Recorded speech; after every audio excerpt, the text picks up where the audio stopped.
네, 주님이 알려주신 기도 다섯 번째 시간, 이름이 거룩히 여김을 받으시오며 두 번째 시간을 갖고자 합니다. 먼저 하나님의 이름의 의미가 어떤 것이 담겨져 있는지에 대해서 우리는 알아봐야 되겠죠. 그래서 하나님의 이름에 대해서 알아봅니다. 자, 먼저 하나님의 이름에 대해서 좀 알아봅니다. 하나님의 이름은 창세기 1장에는 창조주 하나님을 엘로힘이라고 이렇게 기록을 하고 있고요. 창세기 2장에는 여호와라는 하나님의 이름이 등장을 합니다. 그런데 여호와라는 뜻은 출애굽기 3장 14절에 보면 스스로 있는 자라고 이렇게 우리 개역성경은 번역하고 있어요. 그런데 이 여호와라는 것을 히브리어로 표현하면 이 네 글자로 기록이 되는데 그 네 글자는 요드, 해, 와우, 해 이렇게 네 글자로 구성되어 있어요. 이걸 라틴어의 어떤 그 배열로 바꾸면 요들은 Y로, 해는 H로, 와우는 W로, 해는 H로 해가지고 이 히브리어는 뒤에서 앞으로 읽어내죠. 그래서 이거를 우리 이제 라틴어를 이제 앞에서 뒤로 이렇게 배열을 이제 라틴어 배열 순서로 이렇게 전환을 하면 H, Y, H, W, H로 바뀌어요. 그러면 이거는 순수 히브리어 어떤 자음들로만 구성되어 있어요. 히브리어는 원래 고어에는 모음이 없어요. 그래서 이 자음으로만 되어 있단 말이죠. 그럼 자음으로만 이렇게 구성되어 있으면 이걸 소리 글자로 이렇게 읽을 수가 없어요. 그래서 이거를 읽기 위해서 뭐가 첨가됐냐 하면 이 A라는 것과 E라는 이 두 글자가 이렇게 첨가가 되어 있어요. 그래서 이거를 이제 소리 글자로 읽게 되면 야외, 야회 이런 식으로 이제 발음이 되죠. 이거를 이제 좀 더 발음을 쉽게 하기 위해서 바꾼 것이 에호바. 그래서 이 Y를 J로 바꾸고 이렇게 모음을 또 더 추가를 해서 이렇게 다시 재배열해서 이것들을 에호바 이렇게 읽는데 우리 개역 성경에는 이거를 여호와라고 이렇게 번역을 하고 있어요. 그런데 이제 이 유대인들은 하나님의 이름을 망령되게 부르지 않기 위해서 이렇게 하나님의 이름이 이렇게 뭡니까 서필 기록을 할 때 나오면 딱 멈추고 그 이름을 기록하지 않고 이렇게 밖에 나가서 세수를 하고 이렇게 몸가짐을 다시 하고 돌아와서 이렇게 또 이렇게 기록을 했다 그러죠. 그처럼 이 유대인들은 이 하나님의 이름을 직접 이 소리 내서 입으로 통해서 소리를 내는 것을 굉장히 꺼려했어요. 그래서 유대인들은 이 여호와라는 이름을 대신해서 아도나이라고 부르는 거예요. 그래서 우리 헬라에 보면 아도나이, 나의 주여 해서 the Lord, 나의 주 이런 뜻으로 부르고 있습니다. 그래서 이 여호와라는 이름을 좀 더 의미가 어떤 것이 담겨 있는가를 좀 살펴보면 이 앞서서 말씀드린 대로 이 히브리어 네 글자로 새겨져 있는데 요드, 해, 와우, 해. 근데 이 요드라는 것은 손이라는 걸 상징하고 그 뜻은 어떤 능력이라는 의미를 가지고 있어요. 해라는 말은 실존, 숨, 호흡 이런 뜻을 가지고 있어요. 그리고 와우는 갈고리 혹은 못 이런 의미를 가지고 있고 이거는 연결을 의미를 가지고 있어요. 그래서 또 앞서 말씀드린 대로 해는 실존 이런 의미를 가지고 있어요. 그래서 이거를 그 의미를 연결시키면 능력의 실존이며 또 연결 그러니까 자존하고 계신 것만이 추구한 것이 아니라 누군가와 이렇게 연결 그래서 우리 만물을 내신 어떤 모든 피조물들과 함께 연결되어 있기를 소망하는 그런 어떤 실존으로 계시는 분이다라고 이렇게 이제 그 히브리어 의미를 이렇게 새겨볼 수는 있어요. 그런데 이렇게 이 여호와라는 이름을 우리 공동 번역에는 나는 나다 이렇게 번역을 하고 있고 개역에는 나는 스스로 있는 자다. 앞서서 그 출애굽기 3장 14절에 그렇게 번역을 하고 있죠.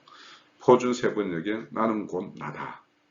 공동 번역과 거의 비슷한 의미로 새기고 있고, 이거를 이제 영어 번역 성경에는 보면 I am who I am 또는 I will be who I will be.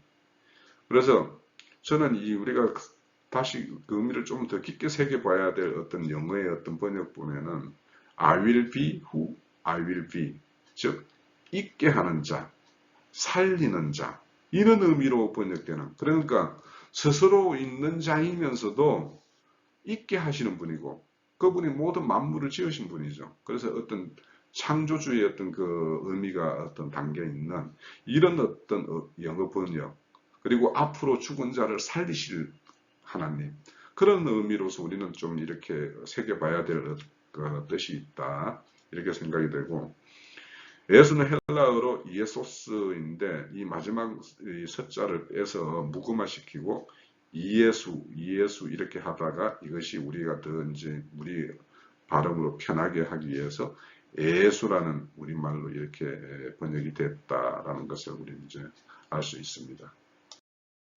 자, 하나님 이름에 대해서 좀 알아보는데, 우리 엘 하면은 신이라는 뜻이죠.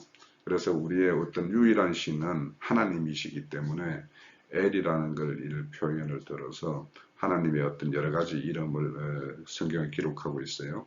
그래서 창조주 하나님의 어떤 전능하심을 표현하는 걸로 엘로힘, 또 우리를 늘 감찰하고 계시는 하나님으로 엘로이라는 어떤 말을 기록하고 있고, 또 하나님은 영원한 하나님이시죠. 그래서 엘 올람이라고 이렇게 기록을 하고 있어요. 그래서 이렇게 하나님은 우리의 어떤 관계성이나 또 그분의 어떤 행하시는 일이나 또 그분의 어떤 존재성이나 이런 것들을 한 이름으로, 우리가 앞서서 새겨봤던 여호와라는 한 이름으로 모든 것을 표현할 수가 없기 때문에 성경은 이렇게 다양한 이름으로 기록하고 그분을 이렇게 표현하고 있다는 걸 우리는 알 수 있어요. 네. 또 성경에 기록된 하나님의 이름에 대해서 또 살펴보는데요. 우선 여호와 삼마는 에스겔 이상 중에 그 새 성전과 그 성읍을 이렇게 보게 되죠. 그래서 하나님께서 그곳에 함께 계신다는 뜻으로 여호와 삼마라고 기록하고 있고요. 또 여호와 로이는 하나님은 우리의 목자이시죠. 그래서 우리 그 목자 되신 그분이 우리를 인도하기 때문에 우리는 부족함이 없고, 푸른 초장과 실만한 물가를 우리 인도하시는 그런 목자의 표현으로 여호와 로이라고 기록하고 있고요. 또 여호와 일에는 아브라함이 이삭을 제단에 드릴 때 이삭 대신에 숫양 한 마리를 하나님께서 미리 예비해 두셨었죠. 그래서 여호와 일에는 하나님께서 미리 예비하신다, 이런 뜻을 가지고 있고요. 여호와 니시는 출애굽한 이스라엘이 강약길을 행할 때 아말렉이 늘 이스라엘을 괴롭혔어요. 그래서 이스라엘 군대, 여호수아가 이끄는 군대와 그 아말렉이 르비딤에서 이제 전투를 벌여요. 그때 모세의 손이 올라가면 여호수아가 이기고 내려오면 또 여호수아가 밀리고, 이런 어떤 모양을 그리고 있죠. 그래서 모세의 손을 아론과 훌이 이렇게 부축해서 들고 있음으로 인해서 여호수아가 이렇게 승리를 하게 되죠. 그래서 그 승리를 기념해서 그 단을 쌓을 때 그 단의 이름을 여호와 니시라고 이렇게 기념하고 있어요. 그것은 깃발이라는 뜻인데 승리의 깃발을 상징하겠죠. 또 여호와 살롬, 이건 우리가 너무 잘 알고 있죠. 그 평강의 하나님. 또 여호와 라파는 치유의 하나님인데, 이것은 그 마라의 썸물로 이렇게 물을 마실 수 없는 그런 어떤 상황이 됐을 때 이스라엘이 불평을 하죠. 그때 모세가 하나님께 구해서 그 한 나무 가지를 이렇게 그 던짐으로 인해서 그 썸물이 단물이 되어서 이렇게 마실 수 있게 됐죠. 그때 하나님이 이스라엘에게 너희들이 내 말에 순종하게 되면 너희들에게 어떤 질병도 내리지 않겠다라고 말씀을 합니다. 그때 여호와 라파, 모든 질병을 치유하시는 하나님, 이렇게 기록을 하고 있습니다. 성경에는 이 외에도 참 많은 이름들이 있어요. 그래서 뭐 우리가 흔히 만군의 여호와 뭐 이렇게 하고, 그래서 앞서서 말한 대로 전능하신 하나님 말할 땐 엘로힘 뭐 이런 말씀도 있고, 그래서 많은 하나님의 이름들이 있다라는 걸 우리는 알 수가 있습니다.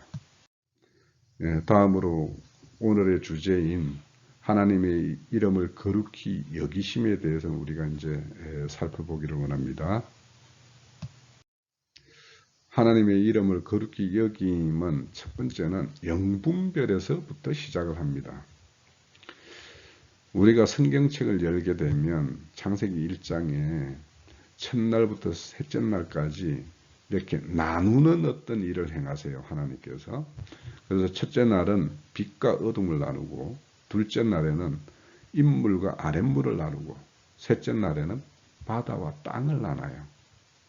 이와 같이 뭔가 이렇게 나눔이, 그래서 하나님의 속한 빛의 세계, 진리의 말씀, 생명의 어떤 양육, 이런 것들이 일어나는 그 세계가 하나님의 거룩히 여김을 받는 세계이거든요. 그래서 결국에는 창세기 1장의 그 첫째 날부터 셋째 날까지의 그 나눔이 실질적으로 오늘날 우리에게는 신앙 가운데에서는 참 하나님과 거짓 하나님, 참 말씀과 거짓 교훈, 또 참된 교회와 거짓 교회를 실행하는 이런 거에 대한 우리의 어떤 분별력이 있어야 되는 거예요. 그래야지 우리가 하나님의 이름을 거룩히 여기죠. 그래서 말씀에 찾아보면 요한일서 4장에 보면 사랑하는 자들아 영을 다 믿지 말라고 해요. 영들이 하나님에 속했는가, 누구에게 속한 영인지 이걸 분별하라는 거예요. 왜냐? 세상에는 거짓 선지자가 너무도 많이 나왔다는 거예요. 그러면 요한 사도가 일러주는 그 시대에만 거짓 선지자가 있고 오늘날에는 거짓 선지자가 없겠어요? 오늘날은 오히려 더 많아요. 자기 배를 불리는 그런 거짓 선지자, 그런 목자, 그런 사람들이 너무 넘쳐요. 실상을 보면. 그래서 우리 그 히브리서 5장 14절에 보면 단단한 음식은 장성한 자의 것이니 그들은 지각을 사용함으로 연단을 받아 선악을 분별하는 자라고 그래요. 그러니까 우리가 신앙의 어떤 그 연수가 차고 하나님의 어떤 신앙하는 그런 어떤 말씀을 추구하는 그런 세월이 있었다면 이제는 그냥 세상 사람들이 흔히 말하는 그런 사랑놀이 같은 거 이런 걸 좀 그만하고 이제는 하나님의 어떤 군대로서 하나님 나라를 건축하는 어떤 그런 일꾼으로서 이제는 그런 어떤 일에 참여하는 자가 되어야 돼요. 그래서 그런 어떤 군대와 하나님의 어떤 일꾼이 되려면 무엇이 하나님 앞에서 선한 것이고 무엇이 악한 것인지, 또 그 사람들에게서 나오는 말들이 이것이 세상 말인지 진정 하나님의 말인지 이런 것들에서 분별이 가능해야지 우리가 하나님의 일꾼이 될 수가 있는 거죠. 그래서 오늘날 이 세대는 참 악한 세대예요. 그래서 이 세대를 본받지 말으라고 그래요. 그래서 우리가 말씀에 의해서 새로움을 받아야 되죠. 그래서 하나님의 선하고 기쁘신 뜻이 온전하게 이루는 일이 무엇인지, 어떻게 해야 되는 건지 이런 거에 대해서 참 분별이 있어야지만이 우리는 하나님의 이름을 거룩히 여기는 그 일에 참여할 수가 있는 것이 돼요. 자, 두 번째는 하나님의 이름을 거룩히 여기는 두 번째는 우리가 성전이 되는 것이 하나님의 이름을 거룩히 여기는 것이 돼요. 자, 신명기 12장 11절에 보면 하나님은 자기 이름 두실 곳을 택했다라는 거예요. 그래서 그 택한 곳에 하나님이 함께 하시면서 그들과 함께 하는 모든 사람들은 하나님 여호와 앞에서 즐거워할 것이라고 말씀을 해요. 그래서 우리가 하나님과 함께 즐거움이 될 때 하나님은 그걸 통해서 거룩히 여김을 받는 것인데, 그 우리가 성전된다라는 것은 결국엔 우리 어떤 집에 하나님께서 이렇게 들어오심으로 인해서 성전이 되는 거란 말이죠. 그래서 주님이 이 땅에 오셨을 때 유대인들과 가장 치열하게 싸웠던 것이 뭐냐면, 유대인들은 건물 성전을 중심으로 하나님을 섬기는 애를 다한다라고 생각을 하고 있었던 거예요. 그런데 하나님께서는 그거는 모형적이고 F적인 것이기 때문에 이런 건물 성전은 무너져야 하고 너희들 심령 가운데 하나님이 전이 되어야 된다라고 말씀을 하고 계세요. 그래서 우리가 진정 하나님의 거룩히 여김을 받게 하는 그런 하나님의 어떤 성전됨에 대해서 우리는 깊은 인상을 가져야 돼요. 그래서 결국에는 이렇게 우리의 어떤 심령 성전이 되었을 때 그분이 우리와 함께 하며 그것이 결국에는 하나님과 함께 우리는 동행하는 삶을 살게 돼요. 그래서 결국에는 하나님의 이름의 거룩히 여김은 우리가 하나님과 함께 동행하는 삶을 살 때, 즉 우리가 성전되어서 그분이 우리와 함께 할 때 그분은 거룩히 여김을 받는다는 것을 우리는 알아야 하겠습니다. 하나님의 이름을 거룩히 여기는 세 번째는 주님께서 온전한 우리의 피난처가 될 때, 그때 하나님은 이름이 거룩히 여김을 받게 돼요. 시편 5편 11절에 보면 주께 피하는 모든 사람은 다 기뻐하며 주의 보호로 말미암아 영원히 기뻐 외치고 주의 이름을 사랑하는 자가 된다라는 거예요. 그런 사람은 주로 인해서 즐거워하게 된다는 것이죠. 자, 이런 사람은 시편 7편의 17절에 보면 내가 여호와께 그의 의에 따라 감사함이 되며 지존하는 하나님의 이름을 영원히 찬양하리로다고 그래요. 즉 하나님이 우리의 온전한 피난처가 되고 그분의 의가 우리의 온전한 의가 되는 그런 때 우리는 감사가 넘치게 되고 그런 여호와의 하나님의 이름을 우리는 찬양해요. 이 모습이 뭐냐 하면 오늘날 교회의 모습이에요. 교회는 우리의 온전한 피난처가 되어야 돼요. 거기에 교회를 이루는 사람들은 이는 주 안에서 모든 것이 기쁜 사람이 되기 때문에 모든 것을 배려하게 되고, 그래서 그런 어떤 배려심들이 교회를 더욱 건강하게 만들고 교회를 더 단단하게 만들고, 그래서 우리의 어떤 그런 어떤 아름다운 교회 건축의 모습을 보면서 하나님의 이름은 거룩히 여김을 받게 됩니다. 자, 하나님의 이름을 거룩히 여기는 네 번째는 새 이름을 우리에게 주심으로 인해서 하나님은 거룩히 여김을 받게 돼요. 새 이름을 받는다라는 것은 새 생명이 된다라는 것이고 새로운 족속으로의 탄생을 의미하기 때문에 이 새 이름을 주시는 것은 하나님의 큰 기쁨으로 여기세요. 그래서 우리 성경에 보면 이름이 바뀌는 어떤 그런 인물들이 많이 등장을 하죠. 아브라함이 아브라함이 되고 사레가 사라가 되고 야곱이 이스라엘이 되고 시몬이 게바 베드로가 되고 사울이 바울이 되는 이런 것들은 실질적으로 할례와 관련이 되어 있어요.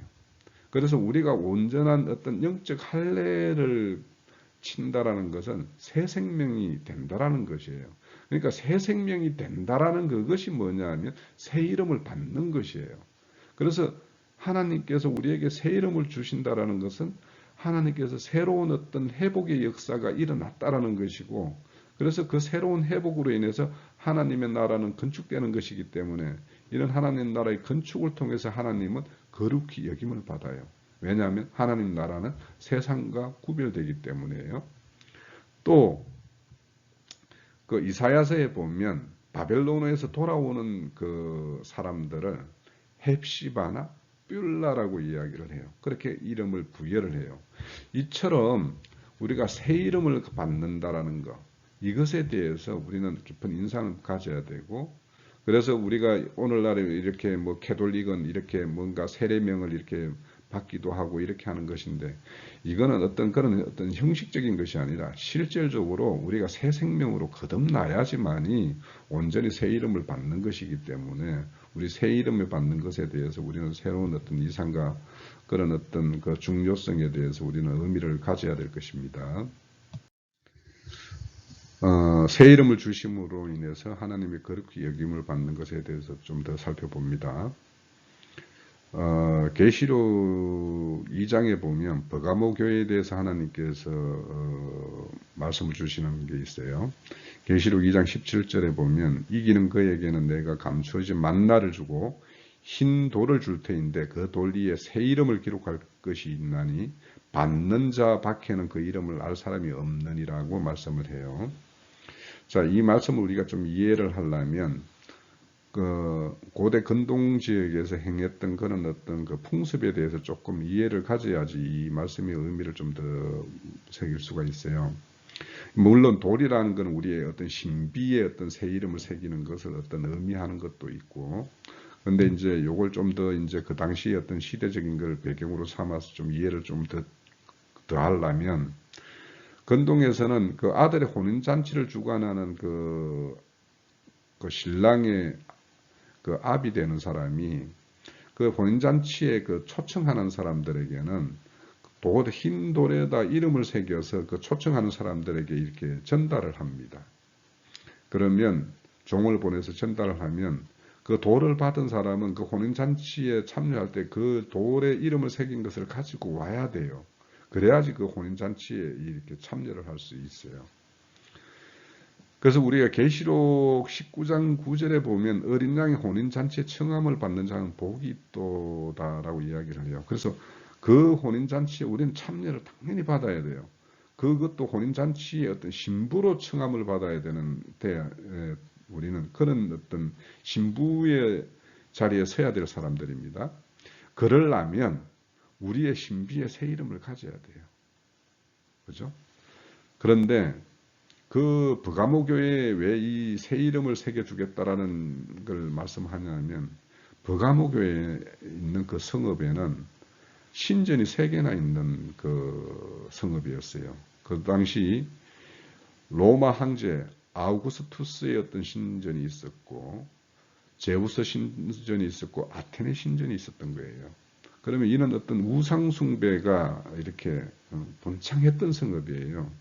그러면 하나님의 온전한 어떤 이름을 잡고 있는 그 안디바 같이 충성된 정인들은 이는 우상숭배를 할 수가 없는 것이죠.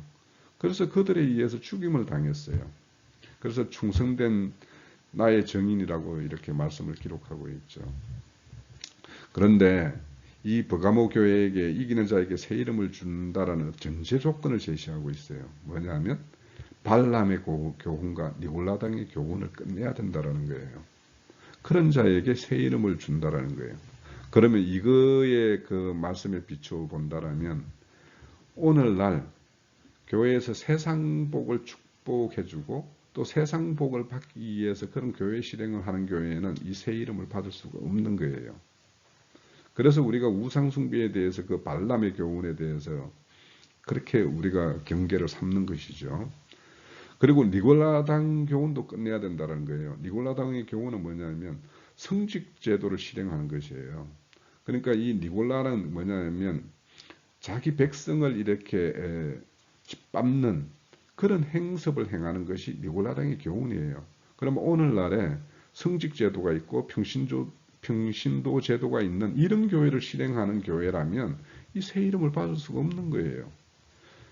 새 이름을 받지 못한다는 건 새 생명으로 살 수가 없다는 것이고, 하나님의 모든 그 이 땅에 오셔서 주님이 이 땅에 오셔서 행한 것들은 새 생명을 주기 위함인데 그 생명을 받지 못한다라면 주님과 아무 상관없는 것이 돼요.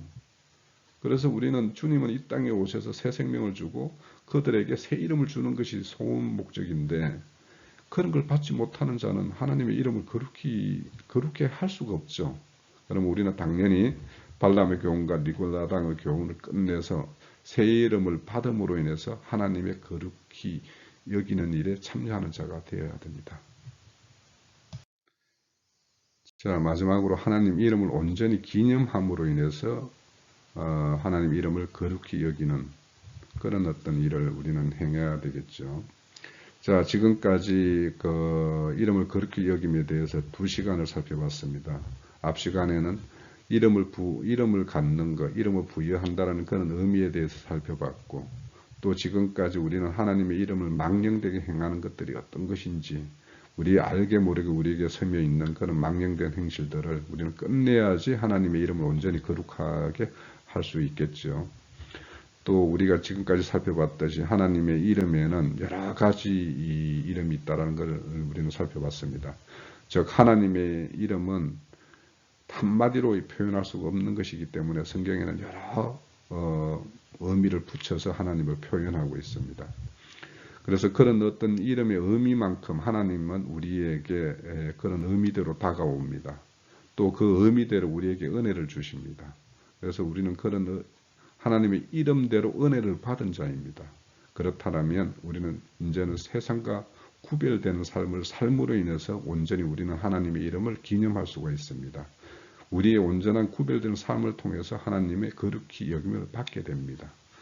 또 온전한 구별된 삶을 살기를 원하는 사람에게는 임마누엘 하나님으로 오셔서 늘 그들과 함께 해주시는 하나님입니다.